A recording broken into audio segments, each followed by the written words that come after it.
Right then, here we are. Welcome back. Counter-Strike Global Offensive, the World Championships 2016. Day 1 is nearly over. We have nearly finished. Argentina taking on Canada. And what a game we have lined up to finish off day 1.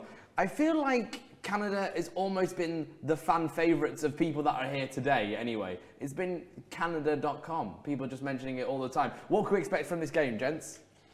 Well, I think they can perform definitely.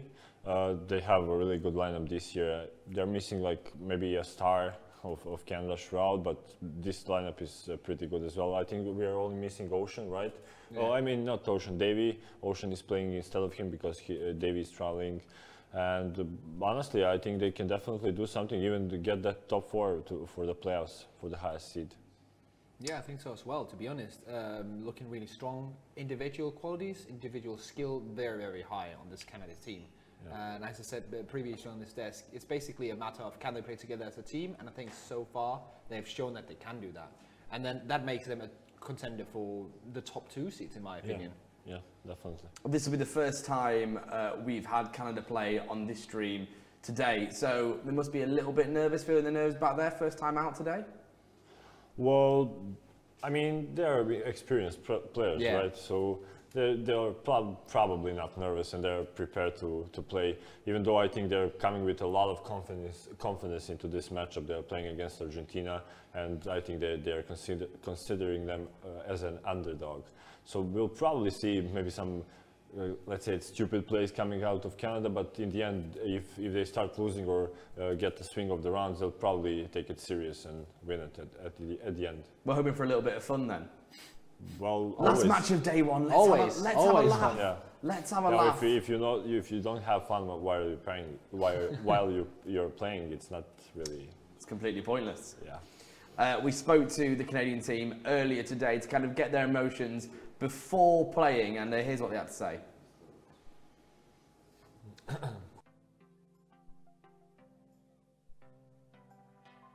But I mean, yeah, I mean, it's cool to see like Twitter and stuff where people are like, you know, HLTV comments or whatever you want to read. You know, there's always the Canadians that like want you to win, so you want to like do them proud, I guess. A pretty good chance. I mean, I think the best lineups are probably like Denmark, and Denmark probably most like favorites, and then maybe France, and then Sweden, and then I'd rank us somewhere below that in terms of like, obviously, I think we're like a little bit of an underdog. People are not going to expect it, but I think we could definitely win. It's a fun tournament, and hopefully it's just as good as last year. I think you could throw us in there for one of the favorites. I think it's definitely between like Denmark, Turkey, and I don't really know the lineups too well, but I think France could probably still do it again. I think Argentina definitely has the upset potential. They have the passion. To my knowledge, they prepared for this event. Probably like Denmark, France, Turkey, and us. Feels amazing. I wanted to be here the entire time. So. I'm going like to Serbia for video games kind of thing, you know, like compared. I mean, it's kind of like the Olympics kind of thing, like, or the World Cup and like of soccer and stuff. Like, I think it's really unique. I think you should do it every single year, to be honest. Yeah, this is a pretty big deal for me, to be honest. I want to win. I would say they're one of, we're one of the top for sure. We've got very skilled players that have a lot of experience and have traveled all around the world, and you know, I think we got a good squad to bring her home. You got to be confident in your own play, and I think that'll just transition in game, and keeping everything good spirits and all that, I think can go a long ways.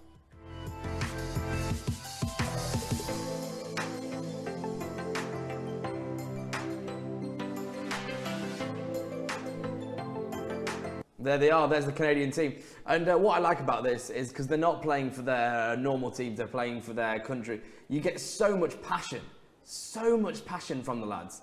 And the Canadian team, how's it looking? What can we expect from them, and who's playing? Well, as we said, like Davey is not playing and Ocean is standing in instead of him for today, I hope. And they looked good. I mean, they played one game on the not the main stage, the second stage, and they won it pretty convincingly. I think it was like 16-4 or 16-5. So they're definitely having a good start. And for lineup of Canada, this from left to right: Semfis, Daps, Davy, Twists, and Android. As we already said, Davy is not playing here. So Semfis, as we all know, player for TSM, together with Twists, the young, let's say, NA prodigy. Then we have Daps, the player who recently stepped down from Optic. He was their player. I think he performed really good. I think always with him is he creates a team, then somehow gets out of it, but that's another story. And then we have Android, I think one more guy that can step up here and do some damage for Canadian lineup. He's also young. It's not like 22, he's not really that old, and he performed really well in the qualifiers. I didn't really see the second stage game, but I think he can definitely do some damage. And Ocean, last but not the least, I think the most chill guy I've ever talked to from Canadian lineup. I think he's really cool, and he definitely deserves to win today. Even though he wanted to be a coach for this team, he's now playing for them, and it's a really cool storyline for them. Yeah, definitely. And that whole thing of having your coach on the team and having that as a calming thing, just, yeah, no worries, guys, no worries. And he's actually in the game with them. And of course, it's not as good as Davey, let's just face it. But he's going to have, I think, a stronger role and a stronger say in how they react to things. Because, of course, Daps is going to be in-game leading. He's going to be doing the mid-round calls. But if they take a pause, then it's Ocean's time to say, okay, guys, shh. Relax. Take it easy. We can do this. He is that kind of a guy. Exactly. Yeah. So it's really good to have him on this lineup. And as far as I know, I think Semfis is going to do some AVP roles in Canadian lineup. I think Android loves to pick it up as well. No, Twists. Sorry. Yeah, Twists is secondary. Yeah. So it will be really great to see if those two can perform. But I really want to see just Twists going huge. Because I think he really has a good potential of being a next NA star. So I think the answer is going to be fairly obvious, but who is the Canadian one to watch today? Yeah, definitely Twists. To be honest, he's one of the players in the world right now, I think, that has most potential. Just because he is so young. He is so young, but he's also playing on such a high level already. We have a couple of players in Denmark who has a lot of potential, but they're not as young as him. Especially not on that level. We have a couple of youngest, but they're not on his level. He's on the highest level in NA right now. And he's playing in the Pro League, he's playing at big events, and he is only 17. He could not attend one of the bigger events last year, the first season of E-League, because he was too young. So that's like, there's literally a rule saying he cannot play because he's too young. That's how young he is. So that's pretty crazy. If you ever questioned how much this sport means to people, Canada taking on Argentina in literally 5 minutes' time, one of the Argentinian players posted a video online on Facebook. Talk me through this. Yeah, well, that was throughout the qualifier when Argentina played their last match against Brazil. When you mention Brazil, you always think about the SK lineup, like Fallen and Immortals lineup now. But they didn't really brought their that players for that game. They had a little bit lesser known players, and they didn't really perform that well. But Argentina had a really great passion and will to win in that game. Like, they won it 3-1, and at the end of the game we saw Johnny Boy video crying that he's really happy that he's here.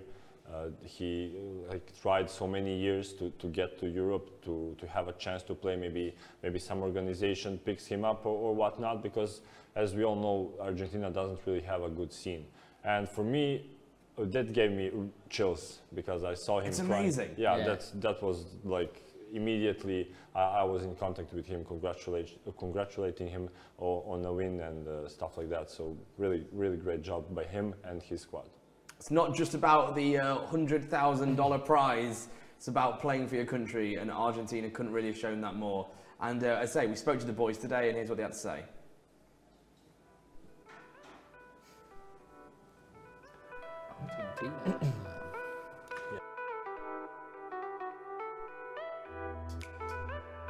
Peru, we thought we could win easily, and it won that way.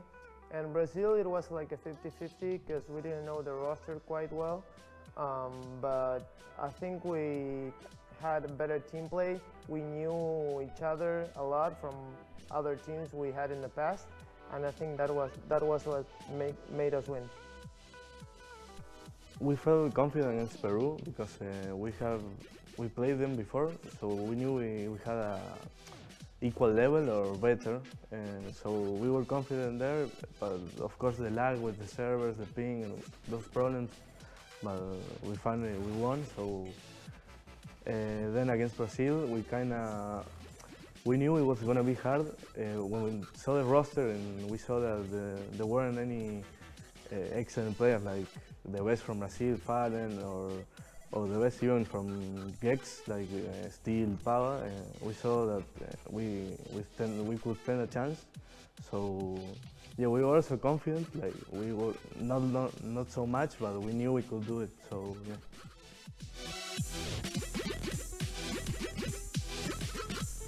Well, we had 2 players from one team, 2 from another, and Johnny Boy didn't have a team.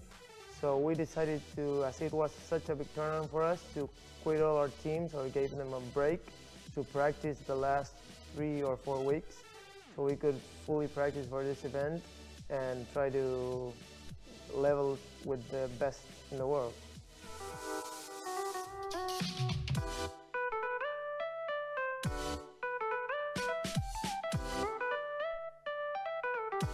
We kind of don't know because of course, we haven't played before, like with teams like this, like players like Canada, for example, or Sweden, France, Denmark. We haven't had that experience against those kind of players, so we don't know how our level stands against their level. But we're gonna see. I think the group stage, the format is gonna help us see how we're gonna perform, and maybe if we win, we are going to be more confident in the quarterfinals. Well, I mean, of course, they should be better than us, and we are coming as an underdog, but we don't know it until we play against them, because we never did. We just played against South American teams, so we just don't know. We have a lot of confidence in us, and until we don't play against them, we won't know.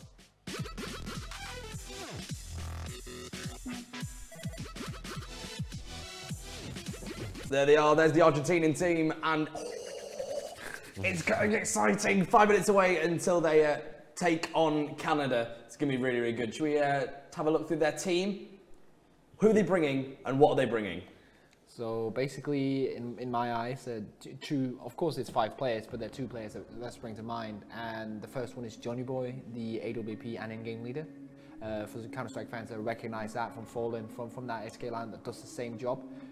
Just insane. We saw him in a couple of last games. He's just been bombing everyone straight out of the server. It's insane how, and also for me, like, this is one of the first tournaments that I watched this guy, and he's so talented. He's really, really good, and it's just a pleasure to watch him play.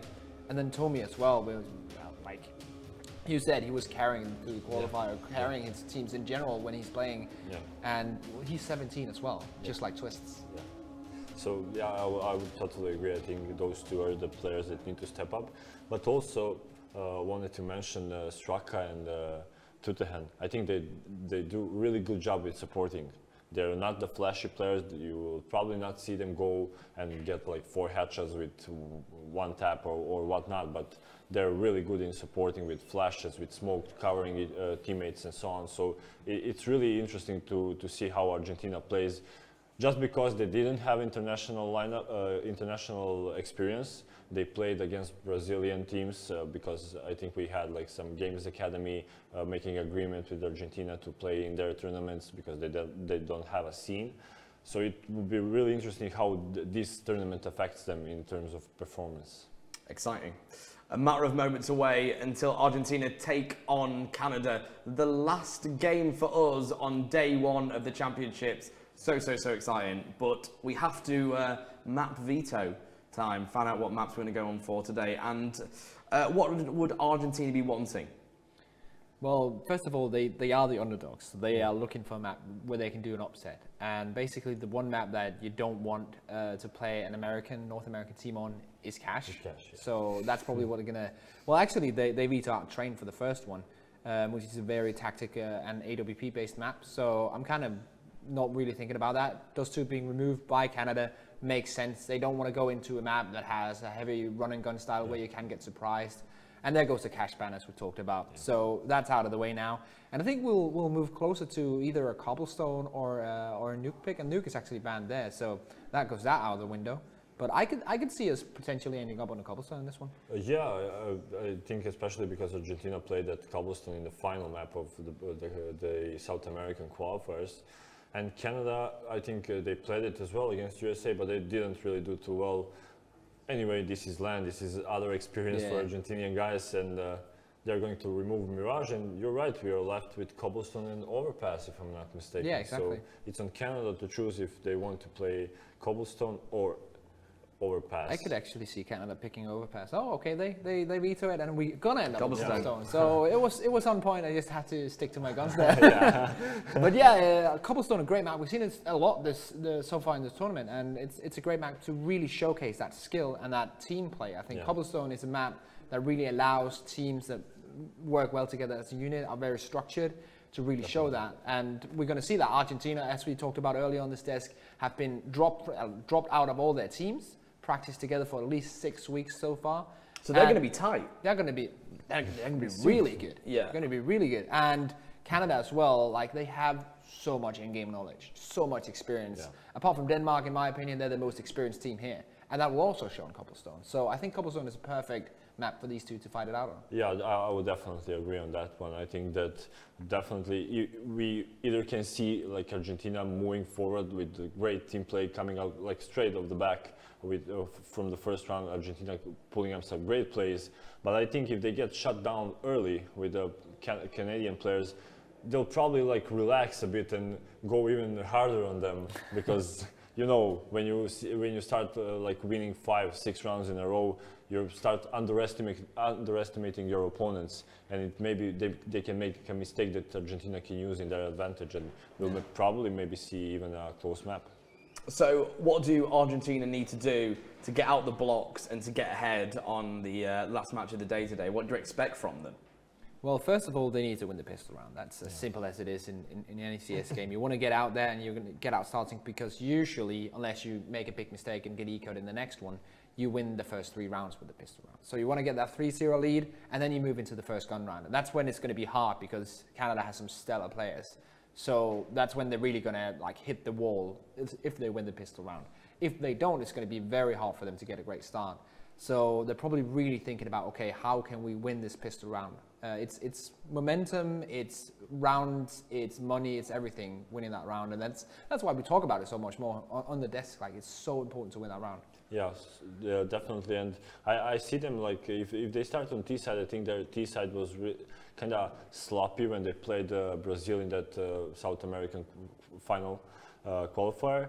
And they had like some sloppy mistakes that they could probably fix if they put work into the map itself when they boot camped for those 6 weeks.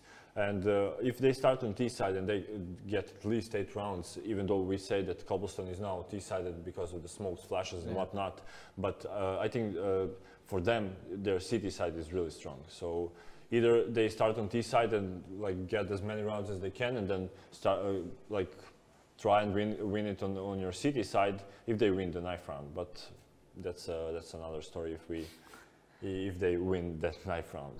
Right then, it's time to cast some predictions. We know how well this has gone so far today. Yeah, pretty well, actually. It's got better. It's got better. I started out abysmally. It's got better. And then I moved on and actually... Argentina taking on Canada, what do we think? I am sad to say, but I think Canada's going to take it. I don't think Argentina's going to go down without a fight, so we're looking at something like 16-10, 16-11, but it hurts my heart to say, but I think Canada's going to take it. Yeah, I would agree. I hope for Argentina, though. Yeah. I hope. Yeah, I would. And who's going to lead the way player-wise there in terms of scoring? Definitely Twists. Yep. He's going to be the one. Yeah, I agree on Twists as well and on Canada because I think they have more experienced players and probably at some point that experience will prevail and they will win it.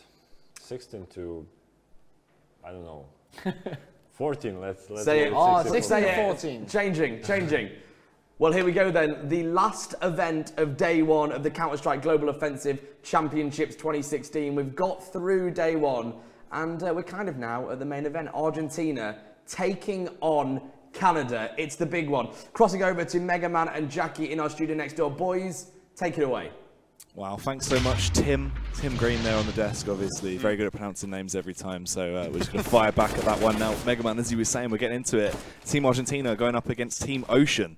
Team Ocean, yeah, Big Daddy Odig in the server, man. Something that I was not expecting, but absolutely grateful for is Big Papa is going to be out there fragging out, and it's a beautiful thing. Now, we kind of talked a little bit between the two of us before this one started, and kind of touched on the fact, you know, you've got 3 teams that are represented here from the Canadian side. You've got TSM, you've got X-Optic, and you've also got Team Ocean. So the way that kind of unravels for me is TSM is a team that's pretty good on Cobblestone. Optic was one of the top teams in the North American scene when it came to playing on Cobblestone, and DAPS was the IGL for that, Simphus the IGL for TSM. And they're going to bring a lot to the table as far as this matchup is concerned. Now, I'm not exactly sure who won the knife round. I was looking at when they did the little shot of the Argentinian side, and I saw that they were on CT side. I assume that they were the ones that won because Canada won. Okay. So, going to be curious to see. But I expect to see Canada starting off on the terror side. And if they do so, then watch to them to jump out to a pretty staggering lead on the T side, because this is a T-sided map when you play it on the professional level. So we'll have to see. Yeah, that's the thing as well. I mean, going into this, one of the sort of strengths that Argentina had online was the fact they were very flamboyant and would take that more aggressive side of CS. So you're limited as well, right? So like on that CT half, you can't try and go as overly aggressive and kind of restricted in your roles.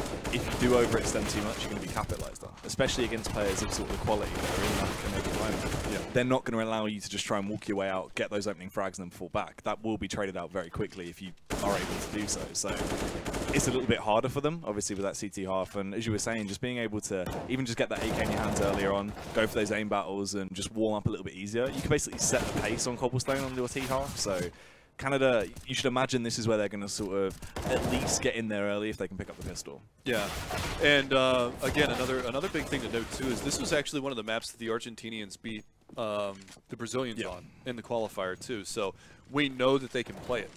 Now, albeit it wasn't the strongest Brazilian lineup that they could have put together. There wasn't like a Cold Zero and a Fallen in there. You know, you didn't see Henny with the AWP rocking things out from backplat and the B-bomb site and things of that nature. So it's going to be a little bit of a different beast for him to come against a team that's got, you know, some overall pretty good chemistry. But on the subsequent opposite side of that, you think about the preparation that Argentina has put into this, because the pride that's on the line for these guys. I mean, you guys saw the video going up to that, and you've heard about Johnny Boy's emotion-filled video that he put online. About what it means for him to be here, what it means for him to represent his country. You know, people might not think that the TWC is the biggest tournament that's out there, and it's not, but this is, a lot of these players are playing with a tremendous amount of heart, and that's one of the things, like, for Argentina that hits me so deep, is just seeing these guys that are so passionate about representing their country, and they've got a golden opportunity here, and they're going to be playing against some of the stronger lineup that we do have here. So it'll be very interesting to see how they adapt to that. Yeah, I mean, by no means is this going to be an easy game for them. This is going to be a tough fight, but potentially it's a way where they can prove that, you know, they're coming here to represent their country. They want to try and bring their A game. They have that passion, clearly. They put in the time and the effort to actually try and get to that standard, to live up to that level, but it's just the fact. It is sort of going up against a Titan at your first fight here. You know, you've got that Canadian team that have been looking strong, and compared to how everyone else has looked so far, it's been quite shaky. Teams that we assumed would be consistent, like Denmark, have just looked all over the place. Whereas France as well. You know, you think about the French lineup, you don't have your typical All-Stars, you don't have your MBK, you don't have your Shocks or your Scream. Nice. It's a good shot. And but again, I mean, you think about it, they said that they put in the preparation for it. And as far as, you know, they said it earlier, Scrawny said it earlier when he was talking about, it was actually the Tunisian versus Argentinian matchup that we did earlier in the day. And he said Tunisia was his dark horse. I am saying that Argentina is my dark horse for this one. They're the team that I think is going to have the heart and soul to try and go deep into this tournament, make a run later on, because they want to be able to, I mean, they're going to be playing on the stage regardless, but they want to get deep in this tournament. They want to prove, you know, that, hey, we're here to play, we're here to win, we're here to national pride ourselves to the finals. And they're one of the teams that I think that if they start firing on all cylinders, they can be a dangerous threat for some of these guys. Yeah, true. It's everything sort of comes together with communication, which is going to be one of the main factors here. Because obviously, an environment like this, where it's a mixed sort of event, they have a little bit more of a benefit because we saw how well it played out in the sort of Sweden games, where it seems like the structure's a whole lot better. The idea behind why we thought that Denmark would do well is because it's basically just Rogue and Heroic just playing together, just filling in those two spots. Right. So communication should be on point. And where they've had so much time here to actually just practice together, even though, you know, they are that country mix, they're practicing as if this is their team. You know, this is that full squad. Because obviously, this is what these guys want to go in here and be able to prove that this is what they can do right now, getting into it.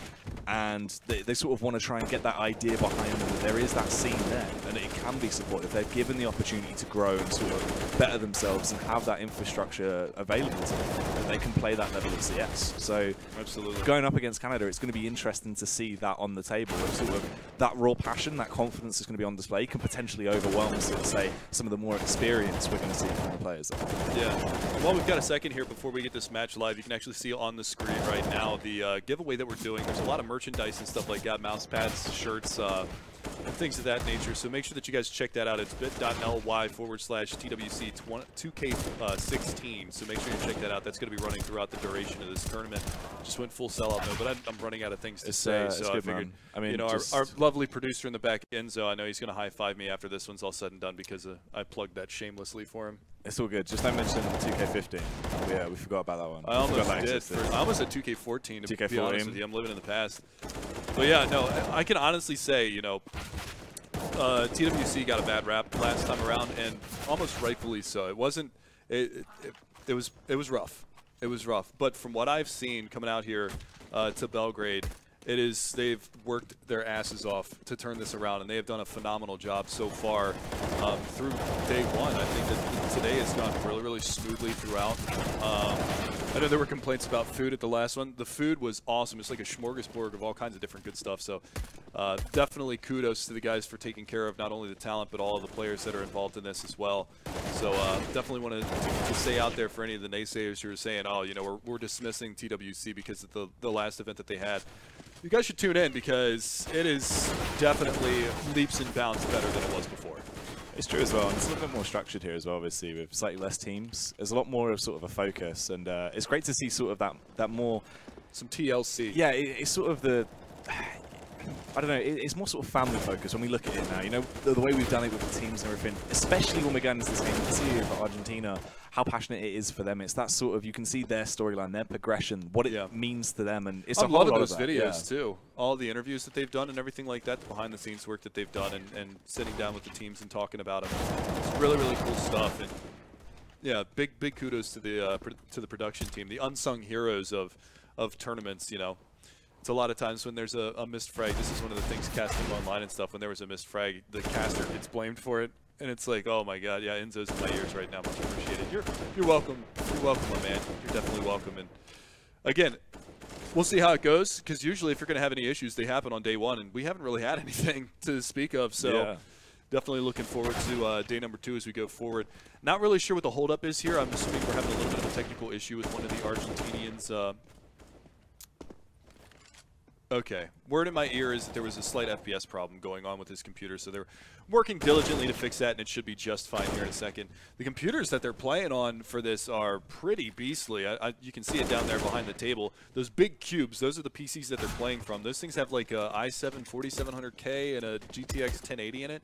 So I'm not really sure why they're having a slight issue with FPS on there, because from some of the other players, they were saying like these computers are doing like 500 to 600 FPS. Okay, so they're saying it's something with anti-aliasing going on, so we'll see. Shouldn't take long to figure it out, sort it out, and get everything rocking and rolling, but once they get that sorted, we'll get launching into the pistol round. Now, I know we haven't really had a chance to sit down and do predictions for any of these matchups because we didn't really do a lot of FaceTime beforehand, so why don't you hit me with a prediction here? What do you think is going to be the outcome of this one? If I'm going to be honest with you, getting into it, I don't, as much as, you know, you got to have faith here. You got to have faith for the Argentinians, the boys in blue, but I'm not feeling it. I'm not riding the hype. I'm going. All right. My excuse will be, you know, Canada. It's basically England. It's very similar. You know, they're people. They're like my people. Yeah, but Canada has a CS scene. Oh, it's all right, mate. Come on. Come on, mate. I'm right here, man. Don't make me look. Honestly, I'm right here. Come on, man. Don't do this. That's fine. You Hey, I heard this right now. I heard there was a over in the WESG tournament. There's an Fish English 1, 2, team 3. in there. Fish 1, 2, 3 actually Yeah. took Envious. It was I think 16 to 12, final yeah. score on that one. So hey, maybe a little revitalization to the Sure, UK man. scene. Come on. But finish what you were saying. I hate to digress. Yes, it's cool. We'll go into it later. You know. Let's get back to the hotel. At the hotel, at the bar. Yeah. Teach you a few things. Righto, fisticuffs, my man. Mate, all right. I've had enough of you. I tried to teach you some English yesterday because you can't talk.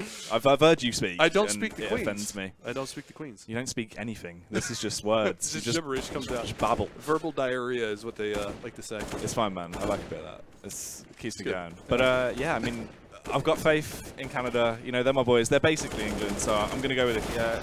Fun fact, actually, whilst we've got time. Do you want to know the reason why the hockey scene in England died out and it's still really prominent? In Because Canada? they all went to Canada? Yeah, after the war, like everyone that didn't die went to Canada, and that's where they went. So that's there you go. I see. A little bit of a top tip. All right. I'm sure that we'll have some discussions from some Canadians later that are going to debate that. Yeah, probably We'll say see. I'm wrong, but Probably. I feel like it's factual. I mean, I might have made it up. I'm pretty sure I've heard that, so I've told it to loads of people. I read it in a book one Yeah, time. like I'm pretty sure it's a Yeah. real thing. The more that you say it, the more you start to believe it. Well, that's the thing. If you say it with confidence, it's like anything. It's just like, yeah, man, Canada, they actually use pounds there. So. Oh, really? Yeah, yeah. Wow. And the Queen, she'll go back and forth from England to Canada daily. With the large satchel of pounds to distribute to the distribute to friendly Canadians. It's true. These are all facts that we're stating, by the way, guys, that are in chat. Now, unfortunately, we don't actually have a chat relay back here, so we can't really interact with you guys. But for everybody who is tuned in and everybody who has hung out and stuck things out throughout the day, big kudos to you guys. Hopefully you got some entertaining matches. I know that our first couple of matches of the day were barn burners, man. We had the one that was played off stream or on the secondary stream, which was the Singapore-Argentina match, which went Singapore's way, a little underdog there. Singapore winning that one 16-14, our first match of the day, which was the Denmark-Sweden match, where Denmark looked like they were poised to take that on 14 rounds. And Sweden makes a run and comes back and wins that one 16-14. So we've had a couple of pretty close matches, but we've also had a couple of lopsided matches. It's true. It is true. It's been a bit of a landslide here and there. And getting into this as well, I mean, why don't you sort of give me a little bit of an idea of who did you think was going to be coming out on top here? I want to know who you assumed would be potential champion to come in and your dark horse. Well, I already said that Argentina is kind of my dark horse into this one. Now, do I think that they're going to win the whole thing? I don't think that they're going to have the firepower to compete at that next level that they're going to have to go to. I will say that I'm surprised with the performance of Sweden. With the lineup that they have, it's obviously not the strongest one that they could have brought, but because that some of the other teams are tied up with the WESG stuff and also just need a break from a lot of the events that have been going on, they weren't able to field, I mean, Olaf Meister could have been here. I mean, with the shuffle that went on in Sweden, you could have seen that dream team that people were talking about, where it was like Crimson, Olaf Meister, Bitright, and Forrest, all playing together, and then Pronax is the in-game mastermind for them, where it would just be a real treat to see all of those guys. Unfortunately, they weren't able to make it. So I would say that Sweden is my surprise team. Argentina is my dark horse team, and the team that I think is going to take the whole thing. And you may or may not agree with me on this one, but I am going to say Turkey. I'd have to go and agree with you. I mean, originally, coming into this, I assumed it was going to be Denmark to actually go for the victory. God terrors, man. Yeah. Like, it's ridiculous. Xantares has just been one of those players that online looks so consistent and so damaging, and he's terrifying, right? But it was that idea where everyone was like, well, it's just online. Xantares is the biggest onliner. Everyone sort of had that stigmatism attached to him, but at events, more so and more so, it seemed that he's become a lot more confident, and you can see that in his play style. He doesn't adapt now, yeah. Like in the past, Space Soldiers especially, when they used to go to Copenhagen games, one of the major reasons why they used to be held back a lot was because Xantares, it looked like he restricted himself and tried to change things around, and the team sort of, they looked a lot more timid when it came to those bigger events, whereas these days, Space Soldiers have just looked on point time and time again, and especially Xantares, he doesn't have that restriction to himself anymore. He still plays the style of CS that he wants to play, and he'll always have that utmost level of confidence, and you can see why, because throughout that game, just barrels of impact frags attached to him, round after round. He has that individual skill, he's comfortable in his own skin now, and is just beautiful to see. Yeah, and people are touting him as, one of the next big up-and-comers in the scene, He went to that small little 1v1 tournament or whatever, and kind of surprised some people while he was there, making it. I think he made it to the finals where he played against Shocks. Yeah. Which was very, very cool to see. Or he might have gone out in the semis, somewhere around one way or the other. Yeah. Not a big deal tournament, but it was a lot of fun to watch that one. That was the one where we can still rip on Cadian for because he lost to Giuliano at that one. That is true. But Cadian stepped up big time on train for him in a much needed win. But we'll have to see as far as things are concerned, because Turkey, they played good teams today, or teams that we have touted as being potential finalists in this one. So we'll have to see how everything goes out. But I'd say that they're probably my pick as far as the team that can definitely take this whole thing. I'd also put Canada up there as well. You can't forget about them. I mean, exactly. I mean, when you look at that lineup as well, as you go through it, as much as you don't have Davey currently, you've got Ocean, so basically... They will have Davey tomorrow, though. Yeah, That's Davey is going to be coming in. Yep. He missed his flight, and he had to rebook his flight. So he's going to be coming in tomorrow for him, so we'll see what God Ocean can do. I mean, that's basically cheating. It is. You brought him on. It's like having a 10-man roster in-game. It's a bit, yeah. It's not okay. Can I get some K-Konas in chat, please? Yes. Some people say that when he loads us into the game actually believes it's CGS and starts you with 16k start money, only for him. Some people say that's how it works. Just for Ocean. It's like Ocean is the Chuck Norris of CS. Yeah. He's the world's most interesting man, but just in CS. Well, that's one of the things, and it was kind of a funny thing to look at going forward, because if you go onto the HLTV.org page and look at the team pages, the man of the match is always Ocean. Yeah. It's always Ocean. And now it's kind of an ongoing troll thing that's going on. But as far as the pro scene and the players that I have met over many tournaments that I have had the pleasure of going to, Ocean is one of the most down-to-earth and awesome people to hang out with. And just an awesome human being, absolutely fantastic individual. And it's kind of interesting because a lot of the talent that is in the North American scene that has found their way up into like the ESL Pro League and finding themselves over at ECS for Face It Season 2 finals and even for Season 1. A lot of these players were discovered playing on Ocean's rosters. I mean, you look at some of these players. I mean, you've got Twist, who came up and was playing on there. Sick, I believe, for a period of time was playing on there. Both of them on TSM. Relics, who's now on TSM as well, played with Ocean for a long time before he joined up with the Selfless roster when it was Enemy GG. And, these are all players. Stewie 2K, another one that was on the Ocean bandwagon back in the day. So this guy might not be the best and most formidable force in game, but whatever he's doing to mold these players into this potential like Tier 1 North American style player, he does in droves. And tons of players can accredit themselves to being on one of his teams earlier on. But now we're live. Yeah, we're getting into it. Finally, I have nothing to talk about anymore. It's been a long Going road, home, Jackie. Long journey. Sorry, man. I understand you're tired. It's fine. Not a lot of stamina left in the old tank. I'm an old man. Can't do this anymore. You just can't please me anymore. It gets a bit awkward when we're in bed. But Tommy, going to go in a little bit of information. He will bite off more than you can chew, though, as everyone just batters their way up towards that A bomb site, Mega Man, as they try and flood their way in. Straka actually finds a frag through the door on towards Semphis with that CZ very quickly. This is looking a little bit awkward for Canada. Yeah, they're still trying to finagle their way into the site, and they're playing very aggressively over here by the rat hole and also by the double doors, and they're going to spot out this player just jumping around, and Straka's going to come in for the support, and they're going to find 3 kills before the bomb even gets planted. Now, it was a little bit of a misplay from Canada. That smoke kind of took a weird bounce, and they started to cross across double doors before that smoke actually went out. But look at this. They've salvaged the Tech 9 to work with, but they're not even getting to put that to use. And now, who's that? That's Daps. He's the last man alive, 79 HP, now to 0, and a very clean pistol round for Argentina, and that is the start that they want. Yeah, that's the way you want to try and kick this off, and they've done so well. I mean, obviously Canada as well, just trying to overwhelm them a little bit. You go for that faster style of CS, just bombard your way out. Shock and awe style play. If you catch them off guard, fantastic. It is just a little bit awkward, as we were saying. Straka, he did well on his own right there. 2 nice frags, the first one being very juicy, as he just spammed through the door and was able to take down Semphis. Hindering them that early on by getting that opening frag, especially on towards Semphis, is something that is going to hurt them later on to the round. So, nice play. Quite heavy on the SMG investment here. There are going to be 3 coming out, and just keeping the Tech 9 on Johnny Boy. He isn't actually going to invest. That's smart. You know, they can try and take it as a little bit of a scouting round for him if he wants to get a little bit overzealous. He can try to do so. It's not going to punish him that much, but it's risky. These pistols in close angles can usually punish these SMGs, but it's looking fairly effective so far. Massive amounts of damage already transferred, and they get that opening frag. And that pop flash is on point. NBL goes in on 3. The long range from Johnny Boy is going to be able to clean up another one, and it leaves Android in a 1 versus 4. Was a 1v5. Now he's made it a 1v4 as the frag comes out onto NBL. But again, that's the big thing, is I actually really like that SMG buy because they know Canada got the bomb down, and they know with the experience of some of these players that they're going to be going for that third round buy. And you can see the AKs are going to come out to play. And now, even with these SMGs, they can play these close quarter angles, especially in drop room, where an SMG can be very, very effective close range, especially since they still have a UMP in play. So it'll be very, very interesting to see how they revamp this one. But there's the opening pick from NBL, and that was beautiful. Ocean just trying to get out, make him pre-fire, and let his teammates clean that one up. But unfortunately, he doesn't get there in time. And we have all problems. All problems. All of the problems. That's not great. That's not what you want. I mean, at most, an occasional A problem. But all of them? Yeah, but all of the problems. That's a lot of problems. If I have 99 problems. Really?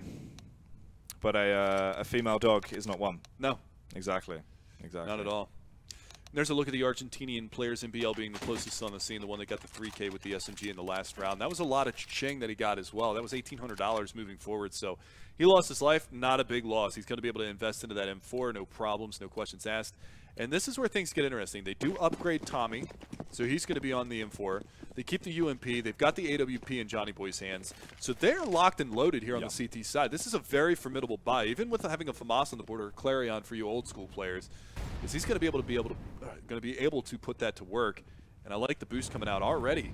This is actually a really smart read from them as well, as you were saying, going for that AWP. They know Canada now have a lot more range capabilities. They've gone for the full buy into this. So they want to try and drop off a lot of that restriction they had with the Tech 9 and also the fact with those other SMGs. You trade out the MP9s you were saying to the M4. You've got the AWP on Johnny Boy. We know how he plays. If he wants to try and take those fights early, he can get those massive ogres. And the initiative already on the board there, they went for that early drop boost. They can get up, they can scope it out a little bit. They decided to fall back as there was no initial contact straight away. And this is good though. They've wasted a fair bit of time. They start to know what's going on. It's just a matter of time before the push comes in. Tommy will get the opener though, takes down Ocean. There's Johnny as well, and things are starting to go a little bit south for Canada. Yeah, and look at the utility that's left on him. Actually, both of the Canadian players that have dropped had no utility left into the round anyway.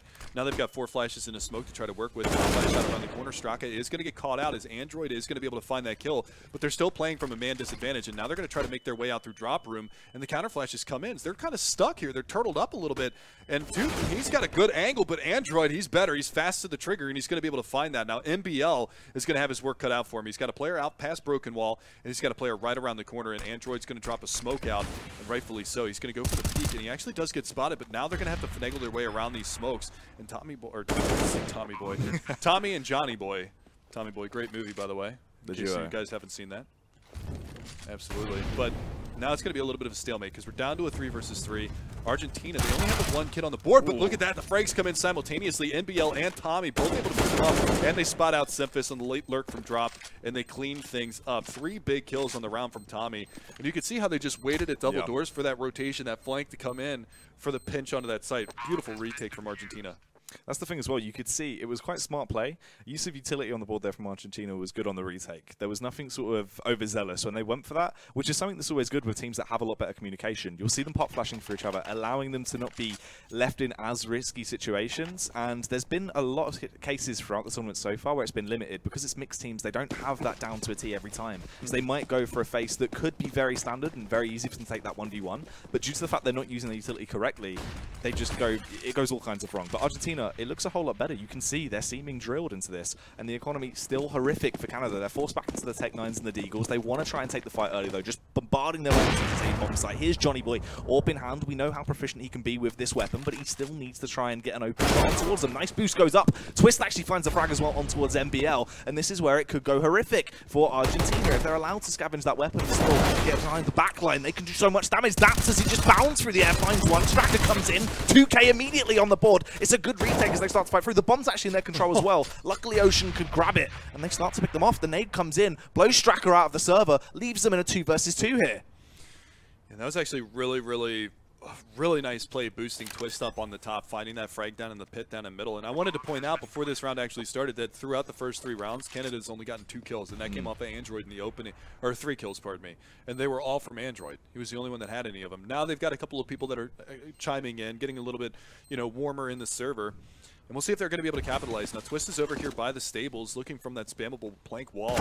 They're going to give up a little bit of intel here in Ocean. He's skittering around. He's only got 14 HP, so he's got to play this one patient. He's got to play this one smart. And they're going to start pinching on his location. They've got to get in quick. That bomb is ticking down. And Twist is going to get found out. And now they know exactly where he is. And actually, they're going to take the battle anyway. Twist is going to win it, and it's an unlikely round win for Canada. Yeah, it's kind of awkward. You know, towards the end of that, they didn't really have much of a stake left in the round. They were low on HP, no utility left. We have that if they one wouldn't have been smoke. able to get the bomb there. Yeah, well, this is what I was saying. When it dropped at that point, it looked like it was too deep. Ocean Yeah. luckily was able to get it and also found that frag off the back of the nade, but it was shaky for them. As you were saying, you know, the stake was basically all the way over in the hands of Argentina. They looked dominant. Just towards the end of that, couldn't quite make the final few connections to actually close it out. Johnny Boy as well, I thought he was aware of that position. Maybe there was a little bit of miscommunication. The comms weren't quite 100% on point, so he was able to get bested out. But back into it, they still had cash to work with. 2 SMGs in play and 1 Famous as well on towards Johnny Boy. It's a close angle here with Toot and Hen, so you can just sit by the broken wall. The smokes will go out. If they're going to go for this, they'll just try and divide the site, walk out, just go for a bit of a contact style of CS here. Try and get that initial frag and then just bound in from the back of it. It's a heavy stack. 4 players from Argentina on the site though, Mega Man. They should be able to hold them back just long enough. Yeah, this would be great, but they do get Android out in front of that broken wall, and Twist is going to be able to chime in with one as well, and you can see it's all kind of gone downhill until Johnny Boy and Stronger are going to be able to answer back, and now you've got Tommy still at the backside of the statue looking for some more, and MBL is going to get the lurker coming out from the drop room, so things have gotten bad and worse here for the Canadian side, but it's Ocean to chime in. Simphus, who salvages the AWP, he's going to be able to find one more, and now they know exactly where the last player in Johnny Boy is. He's going to have his work cut out for him. Simphus, well, this is the shot. They're going to line up, and Johnny Boy's going to get them both. 4 HP, 3 kills on the round in Argentina. A little bit of a mistake there from Canada, getting a little overzealous in that 2v1. That's ridiculous. The fact Johnny Boy is able to just pull that round out, one that was essentially already too far gone, that would have been fantastic as well. Canada, if they pick that up, the reset. Yeah, the reset coming into play off the back of it as well, not investing overly zealously into the round, it would have been glorious, but Johnny Boy was just able to get divine intervention to pick that one up and just take down the round, and that is mind-boggling. And he gets an op too. Yeah, it's crazy as well, because that's the thing. Back in his hands, we know he's proficient with this, and Canada, I mean, sure, they've got the buyout, but it's not the best at all. They have utility to play with, but 3 Tech 9s, that's measly. Their arsenal's looking just horrific into this. Staps as well, 3 HP, basically as good as dead, seconds into the round. They want to try and take that fight. You can see they've got side control. Going to go through Matrix as well. If they want to go for that pincer play on towards the A-bomb site, sure. They're close by. There's only 3 members close to the scene. One's going to have to rotate through connector. They have the utility to try and zone them out, but Argentina, smart use of their Molotovs here. They can transfer damage over, force them to actually try and rush into things without making 100% clear decisions, as they have to try and react quickly due to the back of that, and they start to come in. This position from MBL is going to be the linchpin into the defense here. They're doing such a good job of distracting all of these players from looking over towards cannons. And if they do push into the site, he should just be able to mop them up. And there's the first one. He's looking for the second one. It's only Daps on 3 HP. Gets the second, gets the third, switches over to the secondary. Not able to get it done, but now they've got players in the site. Johnny Boy, though, gets caught out, and Straka a little over-aggressive. So we're going to go back into a 2 versus 2. And the spam comes through the double doors. They're going to find another kill onto this one. Twist able to light him up. That's going to be down to Android. Doesn't need to peek in this situation. The bomb yet to be planted. Smoke goes out. He's going to work his way around this one, and they both are on the site. So with this SMG, he could potentially make this work, but he has given his position away. That nade could eliminate one, and there it is. But the shot from Android comes out, and the round trade goes back into the Canadian favor, and there's your reset now. Argentina, even after winning that last round on that 1 versus 1, because they lost so many guns, they're going to be forced to save this time around. And this might actually be double safe territory. You can see, I wouldn't be surprised if I saw them invest into pistols and armor into this round, and there you go, because they know that they're going to have to save twice. Yeah, that's the thing. It's better to just try and go for that now. Do what damage you can to the side of Canada. I mean, cross your fingers, hope for the best. You achieve more than that, but it's going to be unlikely. Canada as well just want to try and steamroll their way through into this. The bomb going to be a little bit more lax, so if it all does go that far south, they can adjust accordingly. Tommy actually comes in with one towards Daps, though. Will be punished in the end. The revenge track comes out from Twist. Android as well going to claim another headshot onto Strucker. Just going headhunting right now as they single-handedly obliterate the site. Android looking on point so far for Canada into this game. Seems like he's fairly warm. Very crisp frags already on display from Johnny Boy and MBL, the last 2 men left standing. CZs, potentially if there's a push from Canada as they try and go out on the aggressive, you might get those exit frags. Try and scavenge an 8K, but that's about the best this situation can offer. Yeah, and I actually like this position from Johnny Boy, just patiently waiting for the pushback around from 1B. And he's going to be able to catch out Simphus. Unfortunately, he's not able to get that kill.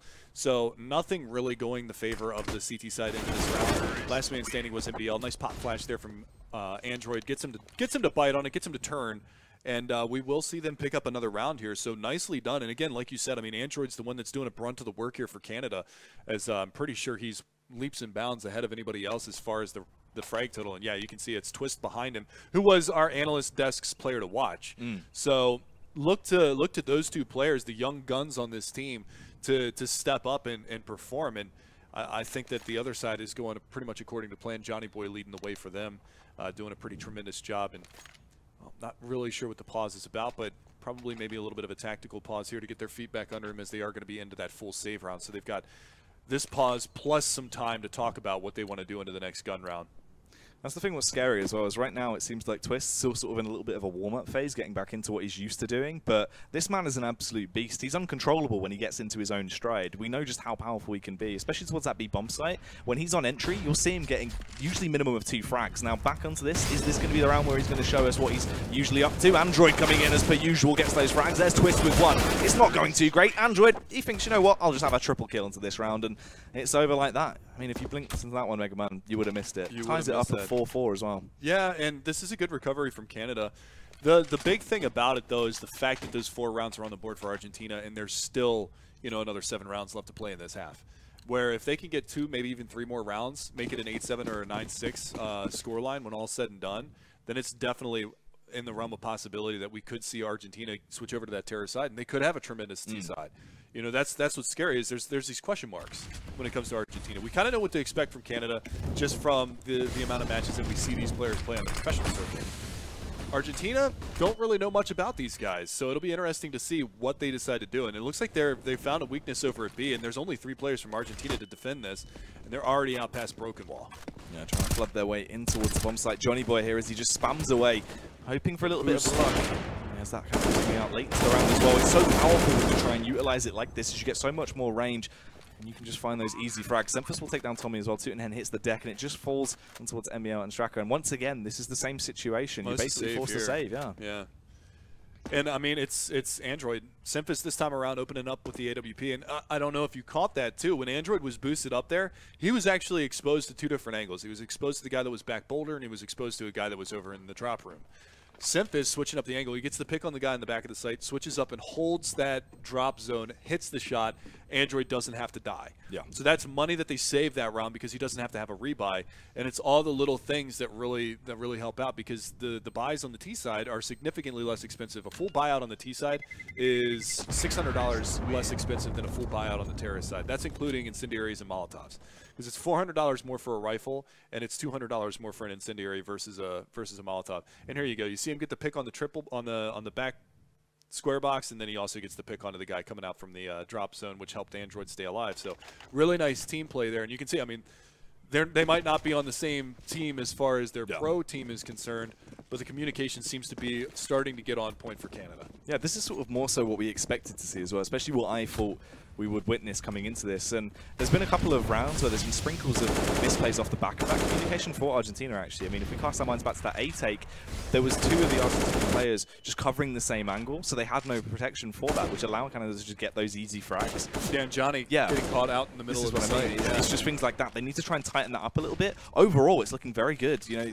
they've sort of got that firepower behind them. The confidence is on point, but it just needs to be tightened up just slightly. Drop down control this time around as well. Steph is going to try and find the pick with the AWP. We'll fire off a pot shot, just make his presence known, try and put the fear of God into him before they try and bombard their way down. Android, the first to enter, but unfortunately the first to get taken down, as Johnny Boy will just smite him out of this arena. Twist as well coming in towards the site. We know we're used to seeing him just causing havoc. He will find the opening frag. Daps with 1 as well towards Straka. Is looking good, but here comes Ocean from the sidelines. Uh-oh, he's going to take down the back line, and Johnny Boy up in hand won't get a chance to even pull the trigger as he gets obliterated by Daps, and it falls on MBL miles out of position. Once again, most likely just another save. He has no chance into this round. Who's that? That's Daps. That's Daps. Time for him to step up big time, and he hits the shot. I mean, that was a god-tier shot on Johnny Boy over there from double doors. That's a pre-fireable angle, but he nails it, hits the ripper right on him, and Johnny Boy had the AWP. Yeah. He upgraded. He was able to find the AWP off of Semphis's corpse over there by the drop room. And I don't know if you saw that as well, but Semphis with the AWP there, he had Android right next to him. He takes the shot, hoping that somebody is actually going to peek out, and then Android can punish it. He takes the shot and immediately ducks and crab walks backwards. And Unfortunately for the Argentinian side, nobody did peek, Yeah. and they actually got the opening couple of picks into the round, which is a little bit disappointing to see it swing back so heavily into the Canadian favor. But right now, Canada, they are beating them up at this B bomb site. And here's that shot from Daps. Oh, man, you could barely even see him over the potted plant. His vision was obstructive as well, yeah, by the pot. So that's, one tap, dirt map. That's beautiful. Beautiful. And this is the thing, I mean, you're hitting the nail on the head there, because it just seems like Argentina, even though they were able to get that initial advantage, towards the end of the round, things just go a little bit off for them. They don't quite have it tightened up as much as they need to. It starts to slip away, whereas Canada, even when they get into those awkward situations, they're still trying to bring their A game, and now they're definitely on point. We said we need them to be firing from all cylinders. It looked shaky at first, but everyone's woken up now. It's go time. They're aware of that, and it's looking just fantastic.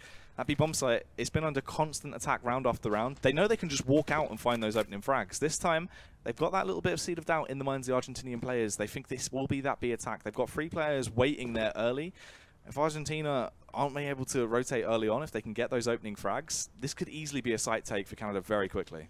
Yeah, and this is a big thing, is now that Canada has just bombarded that B-bomb site so many times, they're going to make Argentina sweat this round out. And they can play it slow. It could just be a really delayed B hit. Or it could be a hit coming in towards the A-bomb site, which completely throws a spanner in the works for them. Now they've got to contend with, oh, well, we could stack the B-bomb site to prevent the rush. Now they're going to hit towards A. Daps able to find the opener. He is down to 21 HP. Does get spotted out in this angle, but look at Twist. He's worked his way up. He's going to get the flank out. Not able to connect onto the player in sight. As Straka is going to go down to Ocean, but Twist is able to find the frag onto Tommy. And with Johnny Boy on this long flank, this could work out for Argentina if Tude is going to be able to distract them long enough for him to get into a positive position. But it's going to be very difficult for Tutunen to help them in that bomb site. He has got himself through the murder hole, but still very, very difficult for him. He's working his way out right now. Nobody's watching for this. He's going to come right out on him. And Johnny Boy's going to hit the shot. We're down into a 1 versus 1. Can God, Ocean, O-Dig, K-Kona clutch out the round 1 versus 1 here. He's already got 2 on the round. They're just going to play a little ring around the rosy, but Johnny can't afford to wait. He's got to go. And Ocean, game of cat and mouse. And Ocean doesn't lose these. Oh, there's the shot. He does pick up a kid at the end, but he doesn't have time. So unfortunate there as well. I mean, that shot he went for, looked like he was very close to actually landing. A fantastic flick, just centimeters off. So unfortunate for him to actually be able to pick that one up. But Canada, it's odd. I mean, consistency has got to be the word of the game so far, because everyone is all over the place. It's just leaps and bounds on who's actually going to be able to perform into the round. It looks very, very awkward, to say the least. But Canada, they seem to finally be a little bit more ahead as well with the economy advantage here, as Argentina just completely busted. There's been an economic crash. They don't have much to play with, just those CZs in hand. 2 Deagles as well coming out. Johnny Boy being with 1. He is actually quite proficient with a weapon. We will see him trying to take those long-range angles. You know, he plays it a lot like an AWP, basically. We'll just try and play it out like a rifle round. And usually in his hands, it can work out well. Tommy as well, just playing by the close angle. In this situation, could work out fantastically as they just barrel their way into the site. If you can get that opening frag and grab an AK, this could be glorious. Johnny Boy is there to try and back him up before he gets taken down. Tutenhen will come in with 1, and it's looking good so far, but they begin to lose more and more numbers. In the back line, though, somehow he's been able to flank behind. Bides his time, the trigger patience on display. Will pick up 1 frag after a little bit of a struggle. Cheeky stuff on the ball, but it's not really working out towards the end. He is going to go down. All falls in towards NBL. A 1 versus 2 situation. Has the Kalashnikov. He's been able to scavenge it. Looks like he might want to just try and go for this. This could be risky, Mega Man, but does he have the chance? At this point, I mean, Argentina is going to be on the bye into the next round. They know exactly where he's coming from, though. That's the thing, is he just got a kill on the flank, so then they're expecting him to come from one of 2 avenues. And getting out, though, that's a nice shot. Takes Daps down. Twist over by Coops. See what he can do. But Twist, this is a position that's very, very strong in this situation. And there you go. Doesn't even give him the time of day. Immediately takes the battle, takes him down. 4K on the round for Twist, so he's starting to come alive. He's up to 14 kills just behind Android. They've got a combined total of 30 frags to the rest of the team's 14. So that is a big performance from the 2 young guns here for the Canadian side. And we'll see if they can continue to capitalize, because once Twist, like you said, once he starts warming up, that's when he gets real scary in the server. That's the thing, especially towards that B-bomb site in Cobblestone, usually he will find those easy entry frags time and time again, and it looked like it wasn't there at the beginning, but now it definitely is. Oh, there is going to be a little bit of a team attack coming out. Maybe some ruckus has kicked off in the works. Yeah. It's a little handicap. Just trying to bring it down. We've won 8 rounds in a row, so don't get too overzealous here. Just try and slow down a little bit, guys. They get a fair chance. But Johnny Boy. Watch Daps ace now. Probably. I wouldn't be surprised. Johnny Boy, though, this is what I wanted to see. He goes on top of the box, just goes for the random shot, and we'll find it on towards Twist. That is a massive frag into it. He does get the trade back, but look at the damage transferred on towards Canada. They're not too healthy at all. There's been a plague spread throughout the team, but they're still trying to fight through it, though. Android will find the headshot on towards Tootenhead. Tommy in a fantastic position. Semfus doesn't clear this. He's getting blind as well. They're trying to hold him back for as long as possible, so he can't complement the rest of the team. It doesn't matter. He'll still pop out and be able to punish him. Rails him down with that absolute beast of a weapon. Zaps is going to take down Stracker as well. And NBL, round after round, it's always him left. He can somehow cause a little bit of a stir, but he can never quite close it out. Left in a 1 versus 3 here with the AWP on the B bomb site. It's going to be awkward. Yeah, there's not really going to be a lot that he can do into this round. It might just be fall back and save territory. They do have a pretty big money bonus stacking up, but he's finally able to eliminate Daps. He's still got 73 HP. He's got an Incendiary. He's got a Flash. He just threw out a Smoke and an HE. He's got himself a kit. So he's got a lot to work with into the round. Unfortunately, Canada has an Ocean. It's true. He gets washed over. Yes, the he does. undertow That shot was fantastic from Johnny.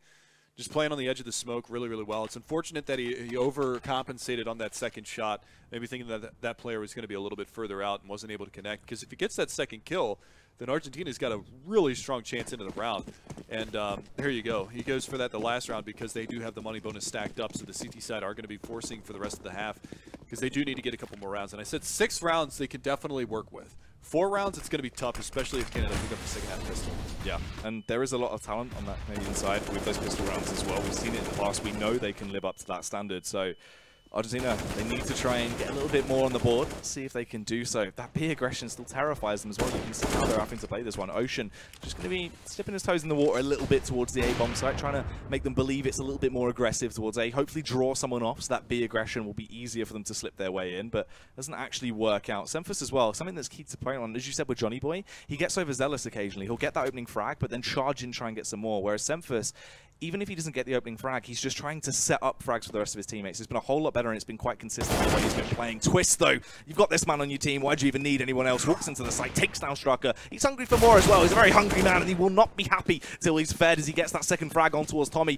Tootenhead hits the deck as well. NBL and Johnny Boy, the dynamic duo left on Argentina, but what can they really achieve here? Yeah, it's going to be another save. Hang on to the weapons. At this point, Canada needs to be on the full force hunt. They need to be taking these guns out of their hands, and Semfus is going to do just that. Drops Johnny Boy, takes the FAMAS out of their hands. Fun fact for you, out of the 5 pistol rounds that have been played for Canada so far, they are 4-1. So you're right with saying that they're very strong, but Argentina's the only one that's won a pistol round against them so far, which came in the first half of this one.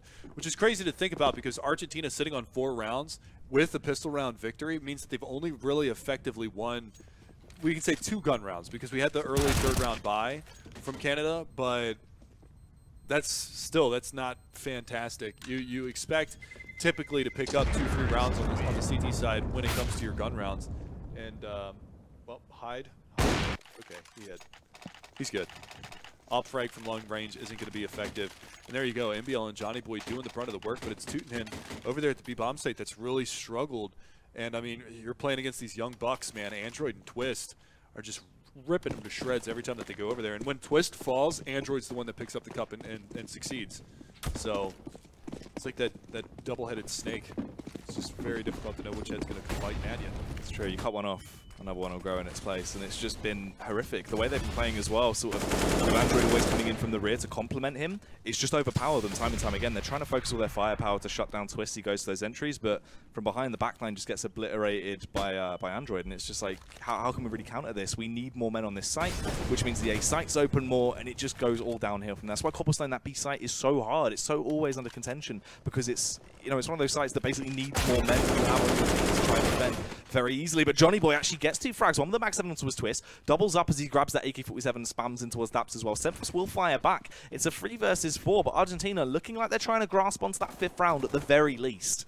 The issue is that they only had that one player solo on A, so this is already a retake situation. That nade is a little bit off the mark. It might have, yeah, it just clipped the corner of that and didn't go through. Nice little flank play coming out. Tootenhead's going to be able to find one that takes down Ocean. So with Ocean off the map, this is surely a round for Argentina. Big Daddy is no longer a part of this. Johnny Boy, they got the double-headed flank coming out here, and now it's all going to be down to Semfus. 1v3. Can he make it happen? Going to be able to find one. Can he get a second one out of this one? Oh my God, Semfus! They line up, and he gets the Colat to close out the 3v1. He was relatively quiet throughout that first half. He finishes on 10 frags, 3 of them coming in the final round of the half. And what a god-tier clutch. I mean, that is just... That's vintage Semphis. This is what we wanted to see. But Semphis, my God. Here it is again. Let's watch this. Slow-mo, baby. Boom. Look at the flick as well. I mean, I'm going to be honest, Mega Man. If I could flick like that, my girlfriend wouldn't have left me. It's true. I've met her. It's true. Semphis could please her. That was ridiculous. Look at the flick of the wrist. It's true. Exactly. I'm almost speechless. For somebody who can talk as much as I do, yeah, that was filthy. That should not have happened. But that was just a little bit of luck, a whole lot of skill, and the stars aligned for him. So that was just a ridiculous play. Now we're going to be seeing the Argentinians on the CT side. Android continuing his domination from the first half. He's going to find 2 out of this one. Semphis does go down. Twist as well is going to follow. Daps, though, from the backside of Statue, does manage to get the retort and take down NBL. They've still got to deal with Ocean on this flank. He finds one, but it's all down to Tommy. 1v3, now made it 1v2, and he is getting flanked out. Both of the remaining CTs are over here and double peeking him, so he's going to have to hightail it to another area for attack. Last man standing here as he tries to just work his way through, bumping and grinding. Weaving and bobbing as he makes his way towards that A-bomb site. Daps is hot on his tail, but this is smart plays. He just tries to hold the sideline, wanted to try and catch him off guard there, but unfortunately Daps was well aware of the situation, and it just took a couple of taps with that Tech 9 to best him. So that pistol round going the way of Canada. It's not great for Argentina. No. They don't have a lot of rounds to play with. You don't have that buffer, and the fact that these next few rounds are going to be the toughest yet for you, it's just going to be awkward. And I mean, Android up at 22 frags now. I mean, this guy is on point. He's firing on all cylinders. I mean, remember, let's reminisce when it was a 4-1 scoreline in favor of Argentina, and the Canadian side only had like 5 kills to their name, 3 of those being from Android.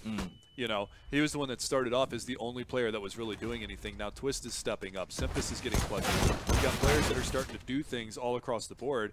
And speaking of Semphis, you know, just pushing through a smoke in mid and watching up towards the arches there, going to be able to find that opening pick. So already, again, things not looking all that fantastic for the Argentinian side. They might be able to get a frag or 2 out of this round, but it's slowly and surely getting shut down. Yeah, this is not really the way you want it to play out. Well, that side too, and then we'll find one towards Twist. Johnny Boy, unfortunately, will be traded out. The revenge frag coming in off the back of Android, leaving them in a 2 versus 3 scenario here as they just sprint their way towards the A-bomb site. They have to try and achieve something. Ocean spamming away, unfortunately, couldn't recover from the recoil of that rifle to actually pick him off, so he will get taken down. They can recover the UMP as well and get into a little bit of a cheeky situation as he just holds that angle, hoping they're going to peek into him. That sprint straight out onto the site. If Tommy doesn't clear this, isn't aware that he's behind him, he will be picked off, and it's just so unfortunate. He was trying to help out his teammate there, focusing. They wanted to try and create that 1v1, overpower Android, and then take down Daps, but he was already too far gone. Yeah, and I like the effort there from Argentina. I mean, they infiltrated. They did actually a drop split towards A, and it was really nice. They were able to find their way up towards the site. They were able to isolate Ocean. And you actually saw for a second there, it looked a little dicey because you had one player that was out in front of the doors taking that extended duel with Ocean. Then the other player finally came out and peeked him, and that's what you want is the double peek in that situation where if he's going to kill you both, he's got to hit a nasty spray transfer to get both of those kills. Otherwise, you can either A, trade him, or B, not lose anybody. And look at Semphis again through middle. He does get spotted. He's going to come out for seconds. There's 2 players up there, and he will fall. So biting off a little more to chew in that opening gambit. Yeah, he was trying to give him the business very early on, but isn't really going to work out too well in his favor. The business, yeah. The business? The business. A little bit of the business. Somebody said I couldn't talk earlier. I'm not going to name names. It's true, man. He's the you know, I'm trying to keep it on the level for you. So you I don't want it to be too hard. Yeah. Like, I need you to understand me, obviously. Hey man, I know some really, really long words like pneumata, ultramicroscopic, silicon, volcanic, coniosis. But can you say Reglumafleur? Daps, unfortunately, is also going to be dead. That has a D in it, so essentially that works. He does get taken down.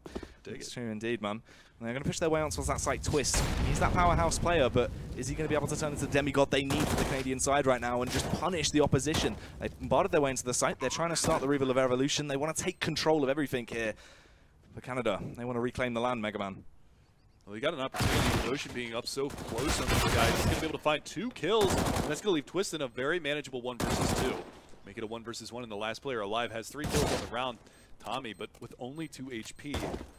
No nade in the hands of Twist. He's going to have to force him out, but there it is. He's going to be able to find that final frag, and it comes down to the wire, and that was a interesting round. Argentina really didn't have a lot to play with into that one, and they almost make it work. The bomb plant paying dividends for him in the long run. You're going to be able to see them fully invest out. Tommy can drop it off over to his comrade, Johnny Boy, if they so desire, and we will be seeing the big investment. And actually, Johnny Boy buys the op himself. I would have liked to see them swap guns, so Johnny Boy had some utility into this round. But unfortunately, they're not going to play that. You can actually see $1,500 left on Tommy.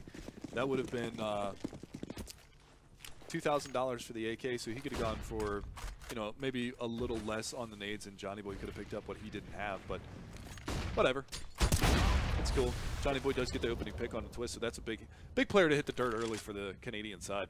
Yeah, I mean, we sort of touched on that previously, is how he's been that sort of power fragger, so getting him down very early on does help them out.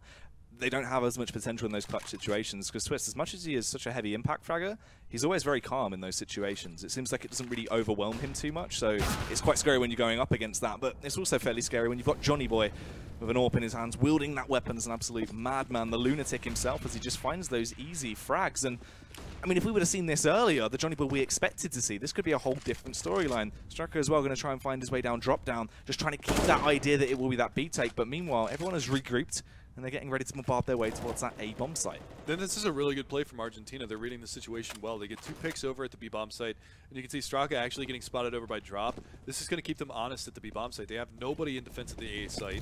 They are going to start rotating Ocean over, but it's going to be too little late. The Molotov is going to come out towards the rat hole. He's either going to have to A, push through that, or B, wait for his teammates to come around from behind. And this is actually smart. Canada, they're falling back. They're looking like they want to save. They can salvage the AWP, they can salvage a rifle, and carry that forward into the next round, where their money might not be fantastic moving forward just because they lost 4 guns into that last clutch round. And keeping 3 players alive, they're going to be able to drop rifles. But Straka, he bides his time. He plays the patience game, and he's going to be able to find another pick and take down Ocean. So that's an AK out of their hands. This is one of those things as well, as you were saying, you know, you do see a lot of teams, especially in mixes as well, where they get overconfident and will just throw away that massive lead they've got by continuously investing to go for those rounds that are basically already lost. So yeah, it is very smart they've done so. They will get away with 2 of those weapons, one of them being that all-important AWP. And who would have ever thought we were putting smart and North American CS in the same sentence here? Hey man, you said it. You know, you might not have a rattlesnake, but it's true. Yeah, it's true. That's what you guys have got. It's true. Daps staying alive here at the end. He's going to have the AWP for Simphis after this round is done. And you can see the money situation is not looking good, but they are going to force into this one. Daps can pick up a pistol and some nades. He still has the kit that he remained on from the last round. He's struggling a little bit at 10 kills. Ocean at 10 kills as well. Simphis at 11, but it's the young guns, like we said before. 25 kills for Android and 18 kills for Twist. They're gonna shuffle around the rifles, and they're gonna keep Android fully stocked on that M4, and that's the dangerous player to have the rifle on. It's true. He's found those opening frags so many times. With a backup of Sempus on the AWP, just even in that place that he's been going for, more of that supportive role where he can just try and aid the rest of his teammates. If he gets that initial frag, absolutely fantastic. If not, at least he gains you information and can get you into sites, gets us over there. He's basically the guy that goes up to the bouncer and sort of sweetens him up a little bit and then slips all his underage friends with the back door. That's how Twist gets in. Well, here you go. He's talking to nothing over here by the drop zone, but it's going to be Daps with the 5-7, spraying away, does great damage, finds 2 kills out of that. Android, unfortunately, gets caught by the lurking of Straka over outside of drop room. He tried to play that aggressive spot, he got boosted up, and he goes to make the play. Unfortunately, not going to be able to make it happen. They spotted 4 players over towards that long A corridor. Fortunately, there wasn't that 5th player there, and Straka was primed and poised to be able to find that frag. Now it's going to be Twist all by his lonesome at the backside of the B bomb site to try to contend with 3 players pushing in. We're still on an even keel here, 3-on-3. But the big thing is Twist has to bide his time. He's going to have to find these picks. And there are a lot of terrorists coming in on him, and Johnny Boy is hitting the off shots. There's the peek. There's the frag. He's going to be looking for a little bit more. Can he get a second one out of this? That's the big question. He has lost his teammate. The thing with Semphis not there as well to sweet talk the bouncer, it just didn't work out. They've bombarded him at the club. They've said, not today, son. He's gone home. He's not too happy. He's in the hotel room. Very upset. They've also stolen his wallet, so they've got no money left now. Man, it's just going from bad to worse. I know. It's a terrible day. I mean, probably he stepped in a puddle on the way back. I wouldn't be surprised. Maybe even a poo. A poo? A little poo on the road? Could have stepped in a poo. That'd be horrific. You got to clean that off. It's just... That's always the worst. Actually, you know what? Maybe a pigeon pooed on him. Did you see the, actually, side note here, did you see the tweet that Fallen put out? Because somebody gave him crap because he shot one of the doves, I think, on train that was flying away. Oh, really? And later that day, a bird pooped on his phone. That's revenge, man. That's the way it goes. Hilarious. And this is revenge right here as Argentina just steamroll their way out. They've taken the aggression to a whole new level. Canada, they wanted to try and go hard and fast, but unfortunately they've just been crippled.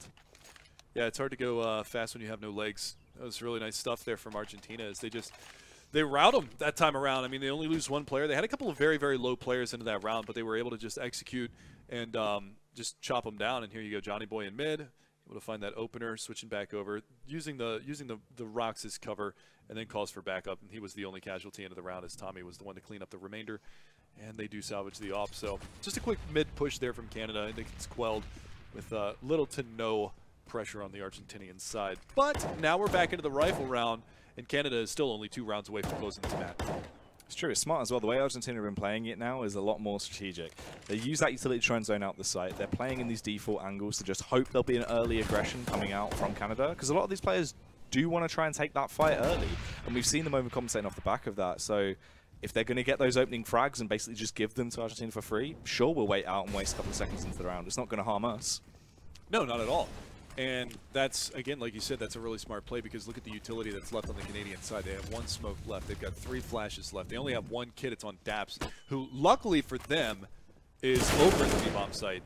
Twist falling early into the round. I mean, I say early. There's still 55 seconds into the round, so there's a lot of time to play. And they've got so many angles that they have to clear out. And this smoke is going to allow NBL a little bit more room to roam. Now he knows where Daps is. He's going to get the drop on him, but unfortunately Daps is going to be able to adjust and find that equalizer back into a 4 versus 4. So Ocean chiming in with one of his own. Android's going to take a little bit of a cheeky peek over here towards the drop zone, but he's not going to get punished for it, luckily for himself, as he does chip a little bit of HP off of Straka. Now Tommy's down to 15, so things that looked good at the start of the round for Argentina are starting to crumble, and Simphis pressing with that USB, able to find one. Android for the trade, and now it's all going to be down to Johnny Boy. He does have the bomb on his back, but he's got a player in the back lines to contend with. Did spot him, I believe. This is going to be an interesting one. He goes jumping on out. He does manage to find Ocean. But now he has to get the plant, and there's a player encroaching on him on the site, around the corner. Android cleans it up. The 2K on the round for him in Canada, more importantly, up to 15 rounds. Yeah, they finally achieved match point, and I mean, you know, there's going to be that little bit of sigh of relief. At least we made it to this point. Argentina seemed like they had a little bit of a resurgence, starting to bring their way back, but at least now in this scenario, Canada have always got that upper hand. There is still money to play with, of course. You can't count Argentina out. They can get that rebuy out instantly. The AWP going back on Johnny Boy, to be honest, you know, I feel like as well, it's been great that they played a little bit more restricted in their style of CS, but the way they used to work with him, trying to take that aggression, especially towards B, they need to try and spice it up a little bit more. It's becoming quite standard and easy to read for Canada now, so it's sort of the fact that, you know, they're harming themselves in trying to best themselves in this way. Yeah. And you can see there's Johnny Boy. He's already out towards the spammable wall, so he's going to be looking for that early pick. The smoke does come out to kind of abate that area, but thought for a second he was going to throw the Molotov in reply, and rightfully so, he falls back and tries to find another avenue of attack. He's actually going to go all the way back towards mid. The spammable smoke, actually, NBL's going to get tagged down to 78. Nothing really major just yet, but just a little love tap to let him know that even though I can't see you, I can still frag you. For now, Argentina, they're falling back from the B-bomb site. They let their presence known over in that area, but they haven't made any sound since. They do have the Lurker and Straka over by drop, and they're going to go back to what was working for them before, the takes towards the A-bomb site with the late Lurk and drop room. Yeah, fantastic way to play it out as well, because you have that ability to go for the backstab on the back line, just take them down. It really does tear Canada apart. NBL, he's going to be the one to try and take that first point of contact. Ocean is there. The opening frag, a spam comes in, the flurry of bullets will force him back, does luckily get the Molotov down. This is going to force them to make at least some decision, divides the team as well. Yeah. Great stuff. Unfortunately, doesn't really work out. Tommy will still best Ocean. Straka comes in with the frag on towards Daps as well, so that early defense that was trying to ward them off has been obliterated. Simphis is there with the AWP in his hand. We know how powerful it can be, but it crumbles a little bit. The apple pie was on display, unfortunately. He did get one frag, but it was easily traded out. Android, another one on towards Straka right now. A 2 versus 3 scenario here. Johnny Boy, he's playing up close by Gandalf, has the AWP in hand. What can he actually find as he tries to go through, but Twist was on the angle, just says Peekaboo as he slides his way around, takes him down. A cheeky little headshot from Android there, so juicy as he takes down NBL. The final frag will be laid off the back of Twist, takes down Tootenhen, and there you have it. That is going to be a 7-16 scoreline. Canada reigning supreme. The one disappointment from that last round right there was Johnny Boy trying to do too much. Yeah. He tries to go through the murder hole over by Gandalf, like you said, and he gets caught. And because of that, his teammates had no defense from that mid-ramp, and they just got picked apart. And again, like we said, 50 frags combined for Twist and Android. And just a tremendous performance from those two youngsters. We're going to send it back over to our analyst desk for the last time today. Day one, in the words of Alex Machine Richardson, done and dusted. Take it away, Jim Green. Wow. That joke, the name joke is going to get boring. It really is. Day one, we are almost finished. Counter-Strike Global Offensive, the World Championship 2016, nearly done. Canada, Argentina 17-6. What a game that was. First one really of the day where the clear leader actually won fairly convincingly. Are we happy with Canada's performance? Yeah, I actually am, but I think that maybe Argentina could have done a bit better, because they had a really good start, and we talked about it. They need a good start in order to get at least those 10 rounds. We didn't have them as a favorites to win, but we had them to that 10, 12 rounds. And they didn't really perform after that 4 rounds they got. I mean, Canada adjusted or even got it more serious, and they just started fragging, and that's basically it for them. Yeah, I'm pretty much agreeing to that.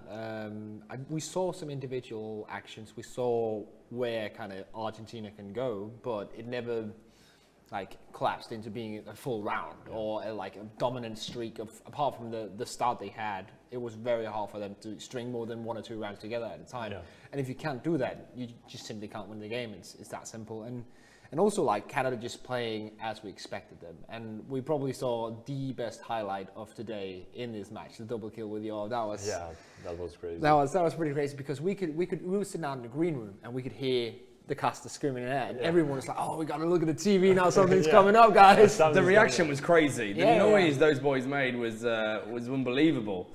So I guess Canada's first game, they've got to be fairly happy with that, and it does put them in good stead for the rest of the tournament. I think this is actually their second game, right? I think they they played 2 so far at least. They played one on the second stage, right, off stream. Yeah. But this is the first game. The first stream game. Yeah, first stream game. And in terms of Argentina, I think this was a learning experience for them.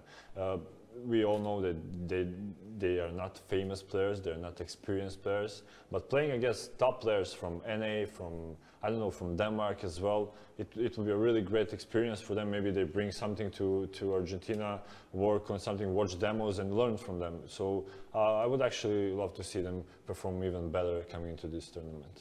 Yeah, definitely. And also the fact that they got the good start so that Canada had to respect them. Yes. Canada had to play 100% after Argentina got the good start. And that's $1 million worth in practice for Argentina, because if they can get just one map against a team like Canada and their status, and they really try their best, then that's something that they can kind of take on throughout their careers and say, okay, we can look back at this and kind of schedule our training around this and see how we did. And then hopefully come back next year and try to do even better. Yeah, hopefully. Because you thought potentially Canada were just going to go and have some fun out there. I thought that to begin with. Have a little mess around, but Argentina didn't let them do that at all, winning those first few rounds. What can they take from the game? Argentina or Canada? Argentina. Well, as I said, I think this is just a learning experience for them, and they can definitely take something out of this game, even watch demos after they are finished, and watch their mistakes and see what Canada did that kind of backfired for Argentina, because they had a good start. At some point, Canada started, as Risk said, started respecting them, using their utility well, using their flash as well. So definitely a learning experience for Argentina. And what was the point where Canada really got it back? I think it was a couple of rounds after, well, the good start from Argentina, and then a couple of rounds in from Canada, and then they're kind of okay, we have to do this now. So round number, I'm thinking 8 or something, when they realized that, okay, we cannot just sit this in cruise control and take it home that way. We have to actually, as you said, use the utilities, because that's when they really started.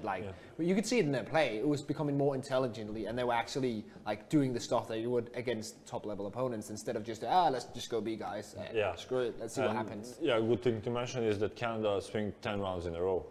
They were down 4-1, then half finished 11-4 in favor of Canada. Yeah, exactly. So that's a really good comeback for them. And we said it. They're experienced players, and they are one of the favorites to take this title home. So it's really interesting to see how they perform, even with the maybe better teams like Turkey, like Denmark. So those matches are played out tomorrow. Yeah, that would be a really good one.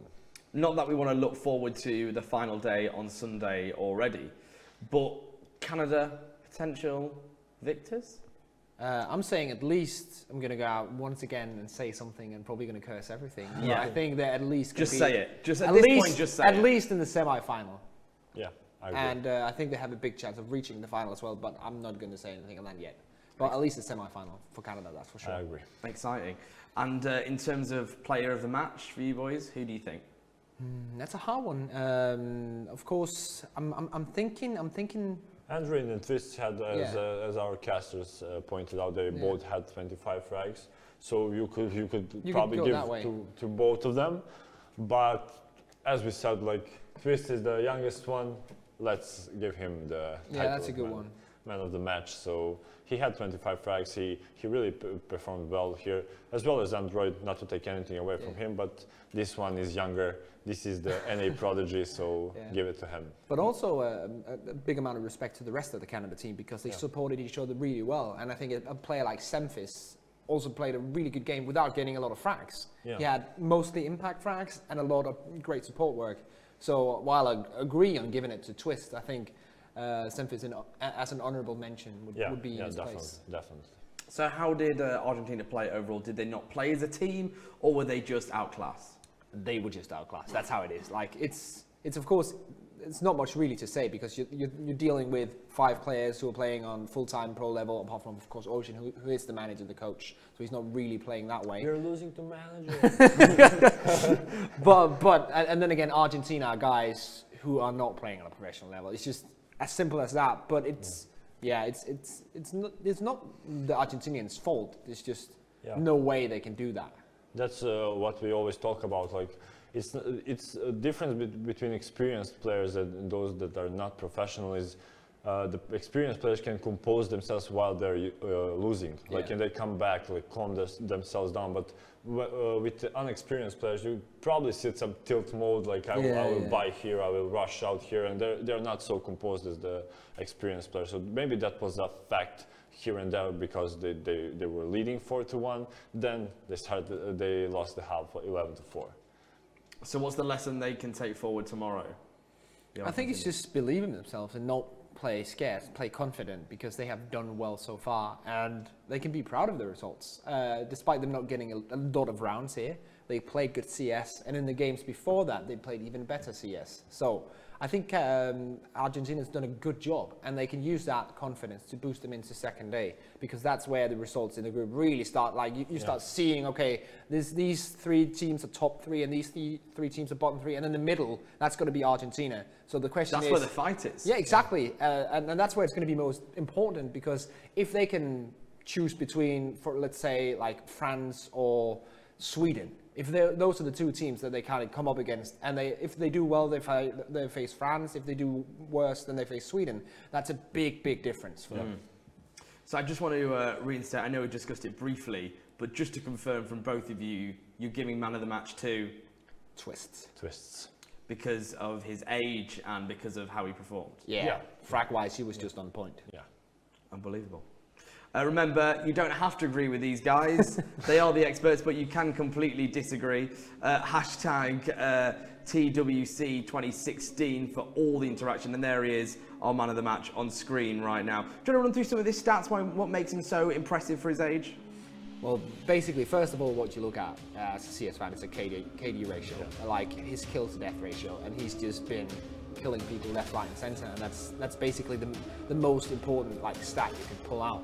But also, like, his headshot percentage is not bad for a player who's not known for like one tapping like Scream is. Like 53%, that's a decent. Yeah, more impressive if you're a second operator. Exactly. See, he has a role where he's not supposed to be one tapping headshots all the time, and he still has a reasonably high percentage. So that's good for him. And we are slowly coming to the end of day 1. Day 1 of 4 though, so don't panic. And it's been an amazing day. And should we have a look at some of the standings where people are kind of sitting now after a full day of action? Because there has been a few upsets. Yeah, There's been a couple of things in the standing that we weren't really expecting. This is how it's looking as of right now. Denmark, god damn it. So things that have kind of led to this started off today with Sweden, Denmark 16-14, Argentina, Tunisia 16-2 to the Argentinians, France, Turkey clenching that 16-9, Turkey, Denmark 16-12 to Turkey, Denmark, France 16-4, Sweden, France 16 to the Swedes, Argentina 7 and Canada 16 finishing off today, which resulted in these standings, which probably isn't what we expected when we started the day today, would we agree? Yeah, I say we're quite surprised. Turkey doing really well. That's my main point of today. Like, a lot of people, me included, saying that they were going to do well. I think they exceeded my expectations, to be honest. Very impressed with them. Sweden, also a team that a lot of people say, yeah, it's not Get Right, it's not Forest, it's not the lineup that they qualified with, not going to do anything, but they did really well. And also impressed by that. And then, of course, Denmark not doing as well as we predicted. You're furious at that, aren't you? You're furious. I'm actually genuinely mad about it. Yeah, like, there was a point today where I thought you were going to cry. I saw you and I was like, can someone get this guy a tissue? Like, no, I'll just take the Danish flag, just doesn't matter. Well, it could be worse. You could be the French. That's you true. could be the French right now. The main story. What are they doing in the hotel room? They've got to be, they can't be happy with today's performance. Just drying their eyes with baguettes. Yeah.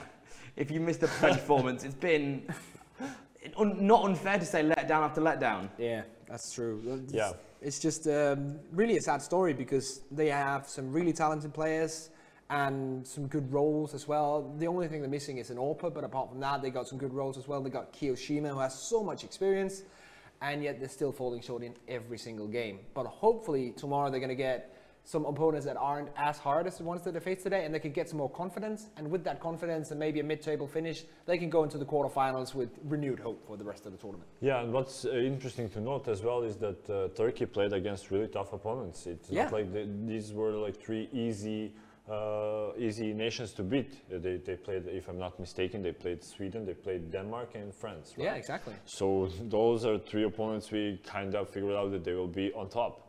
And Turkey is coming out on top. If they win against Canada, I think they have definitely spot in the top 4, like even top 2. Yeah, I think so. So it's really, I'm really impressed by them and their performance here. Going into day 2 tomorrow, what's your one match to watch for? What are you really looking forward to watch?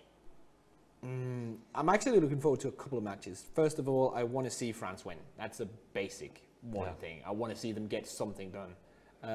The same with Denmark. They had a shaky day. They're also getting against the easier opposition, some might say, tomorrow. So they have to grind out the wins there.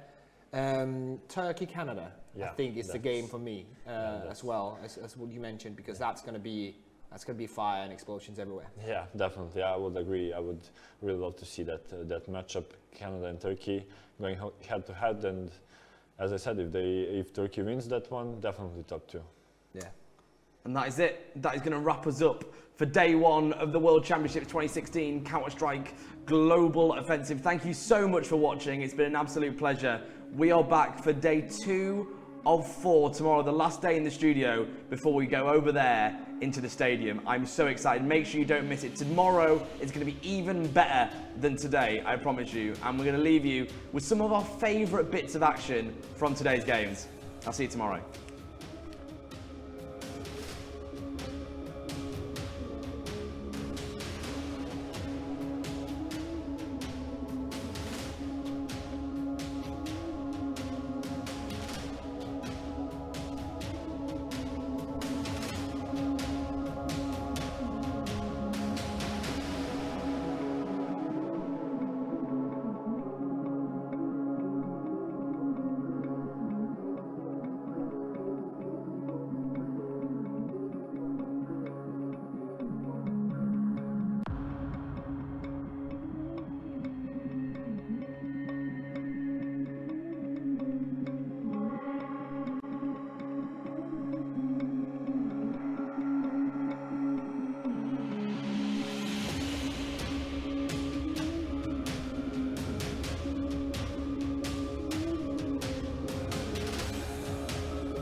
Hello and welcome back to the Razor Rising Stars League, where 46 teams from 4 different regions go head-to-head in 250 matches and 500 hours of live studio broadcast entertainment for the chance to win a combined prize pool of over $50,000. So make sure to join us live in the e-frag studios at azubu.tv/efragtv, and for more information go to rsl.e-frag.net.